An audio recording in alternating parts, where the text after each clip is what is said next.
2 gün önce Türkiye'nin İstanbul şəhərində baş verən zəlzələ tələfatsız ötüşsə də müəyyən narahatlıqları da özü ilə birgə gətirdi.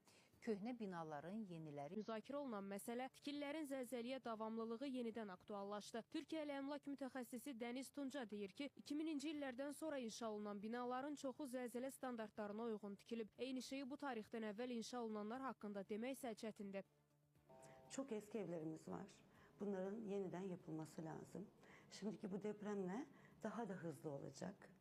Çünkü insanlar artık daha hızlanması lazım. Bunun için de devlet kentsel dönüşüm yani evlerin yeniden yapılması için destek veriyor. Kira desteği veriyor, taşınma desteği veriyor.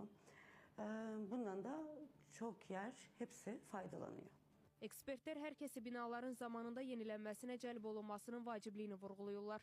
Emlak inşaat firmaları değil, dünyadaki herkes oluyor ama biz Azerbaycan kardeş ülkemiz olduğu için oradaki emlak inşaat firmalarıyla buradakilerin birleşip daha hızlı olması için, İstanbul'daki bütün evlerin yenilenmesi için yol açıldı.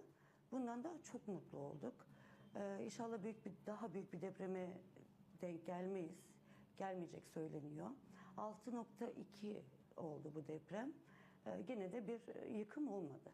Sadece eskiden zarar görmüş, çok kötü olan evlerde ufak şeyler oldu, evet. Bu dəfəki zəlzələ tələfatsız ötüşsə də geoloqlar İstanbul üçün daha bədbin proqnozlar verir. Problemdən daha az ziyandan çıxmaq üçünsə yenidən şəhərləşmənin önəmi xüsusi vurğulanır.